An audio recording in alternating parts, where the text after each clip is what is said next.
Group D2, and today we're going to talk about the determining the raw protein of AOAC 2001.11. According with A 2020, in order to determine the quantity of protein input, it's important to have standardized analytic methods. Several methods exist that are used in different food industries to quantify protein content, including Kendall, Lowry, Branford, and total amino acid content methods. Protein quality, according to the Food and Agriculture Organization of the United Nations, relates to amino acid composition of the protein source, and the viability, which relates to the digestibility of the protein.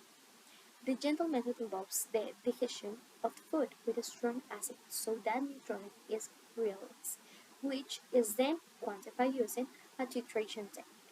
Now we are going to talk about the methodology and results of the protein analysis process. For objective, we have to determine the nitrogen concentration in a sample of Maseca flowers and subsequently calculate the residual protein content using the official AOAC 2011.11 method, and also we have to compare the protein content to be obtained by the Kildare method with the nutritional label and previous studies.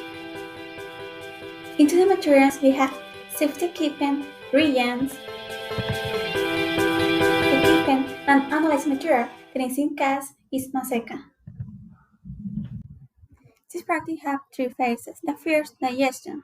The digester was turned on a heat up to 420 degrees. It weighs 1 gram of Maseca of low nitrogen paraffin paper. In duplicate, it was then carefully wrapped in the paper to be transferred into a numeric dissection tube.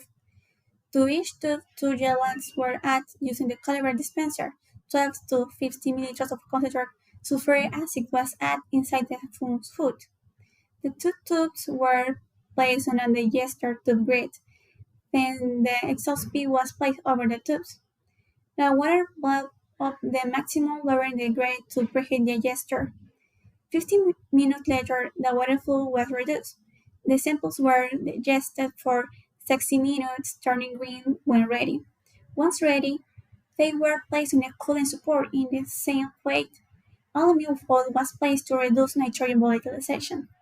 In the second phase, distillation, using twister, the digester tube was inserted into the distiller, as well as 300 milliliters intermediate flask.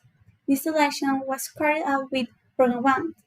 It's been up 4 minutes with 80 milliliters of water, 50 milliliters of sodium hydroxide, and 30 milliliters of boric acid. Upon completion, the tube was removed and placed in a new grid, where the flask was taken to titration. And the last phase, titration, a burette was loaded with 50 milliliters with hydrochloric acid. A story was inserted into the flask, then displaced over the magnetic starter. It was situated until the sample changed color to a pink hue.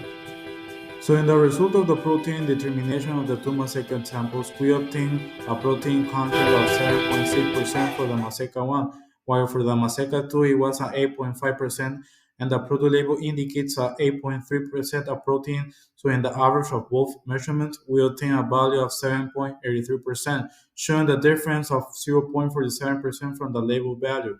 We have a standard deviation of 0.00318 and a coefficient of variation of 4.07%, indicating a good consistency in the results. The percentage of protein obtained varies slightly from the value stated on the nutrition label, with a difference of 0.47%. This result may be due to human errors in the experiment, particularly in the titration, which is a critical step for obtaining the percentage nitrogen value. Comparing the result with previous studies, it is found that authors such as Corral and Gallegos 2015 report protein contents of 80.47% in corn flour. Burgos et al. 2015 indicate that flours such as purple corn contain up to 7.2% total proteins. in the analysis of Maseca corn flour, an average protein content of 7.825% was found. Literature estimates protein content based on 16% nitrogen, but this varies depending on amino acid profiles. The Kjeldahl conversion factor of 6.25 is used in this application. This variability was taken into account because nitrogen-rich amino acids could distort the result if not adjusted for URBAT 2019. The low coefficient of variation of 4.07% confirmed the consistency of the measurement. So, for conclusion, it is concluded that the basis for the tumor cell flower percentage in comparison with the nutritional labeling in previous studies, we have that the protein in corn flours range from 7 to 9%, and also the Kjeldahl method is commonly used for the determination of protein content, but there are several factors that can introduce an error in the analysis. It can be as errors in distillation or treatation of the distillate ammonia can affect the accuracy of the final results.